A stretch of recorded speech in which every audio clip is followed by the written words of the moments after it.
In this chapter, God continues to lay down instructions to Moses of what should be done and what shouldn't be done at the tabernacle that he has instructed the Israelites to build.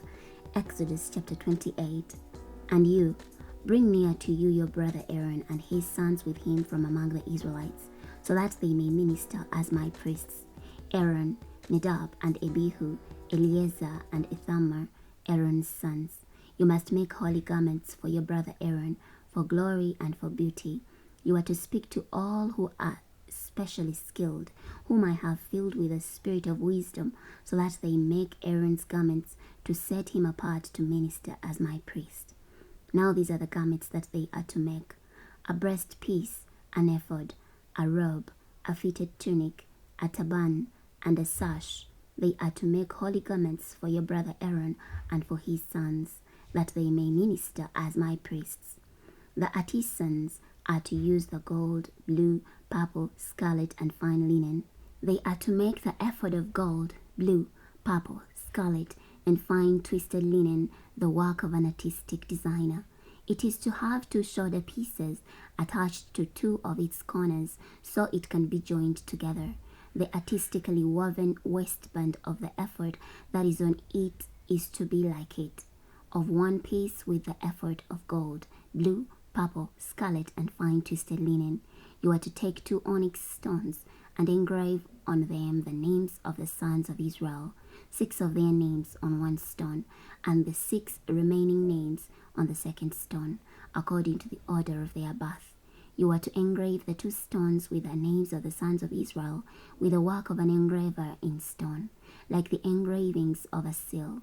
You are to have them set in gold filigree settings.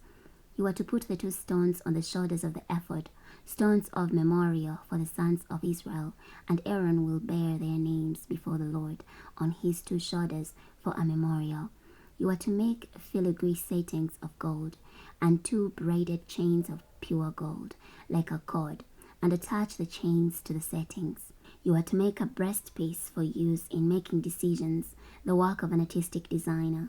You are to make it in the same fashion as the ephod. You are to make it of gold, blue, purple, scarlet, and fine twisted linen. It is to be square when doubled, 9 inches long and 9 inches wide. You are to set it in a setting for stones, 4 rows of stones, a row with a ruby and topaz and a beryl, the first row, and the second row a turquoise and a sapphire and an emerald, and the third row a jacinth, an agate and an amethyst, and the 4th row a chrysolite, an onyx, and a jasper. They are to be enclosed in gold in their filigree settings. The stones are to be for the names of the sons of Israel, 12 according to the number of their names. Each name according to the 12 tribes is to be like the engravings of a seal. You are to make for the breastpiece braided chains like cords of pure gold, and you are to make for the breastpiece 2 gold rings and attach the 2 rings to the upper 2 ends of the breastpiece. You are to attach the 2 gold chains to the 2 rings at the ends of the breastpiece. The other 2 ends of the 2 chains you will attach to the 2 settings, and then attach them to the shoulder pieces of the ephod at the front of it. You are to make 2 rings of gold and put them on the other 2 ends of the breastpiece, on its edge, that is on the inner side of the ephod.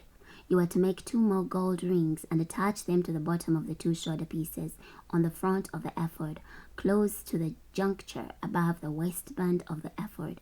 They are to tie the breastpiece by its rings to the rings of the ephod by blue cord, so that it may be above the waistband of the ephod, and so that the breastpiece will not be loose from the ephod. Aaron will bear the names of the sons of Israel in the breastpiece of decision over his heart when he goes into the holy place for a memorial before the Lord continually. You are to put the Urim and the Thummim into the breastpiece of decision, and they are to be over Aaron's heart when he goes in before the Lord. Aaron is to bear the decisions of the Israelites over his heart before the Lord continually. You are to make the robe of the ephod completely blue. There is to be an opening in its top, in the center of it, with an edge all around the opening, the work of a weaver, like the opening of a collar, so that it cannot be torn. You are to make pomegranates of blue, purple, and scarlet all around its hem, and bells of gold between them all around. The pattern is to be gold bell. All around. The pattern is to be gold bell and a pomegranate, a gold bell and a pomegranate, all around the hem of the robe. The robe is to be on Aaron as he ministers, and his sound will be heard when he enters the holy place before the Lord, and when he leaves, so that he does not die. You are to make a plate of pure gold and engrave on it the way a seal is engraved, holiness to the Lord. You are to attach to it a blue cord, so that it will be on the turban. It is to be on the front of the turban. It will be on Aaron's forehead, and Aaron will bear the iniquity of the holy things, which the Israelites are to sanctify by all their holy gifts. It will always be on his forehead, for their acceptance before the Lord. You are to weave the tunic of fine linen, and make the turban of fine linen, and make the sash, the work of an embroiderer.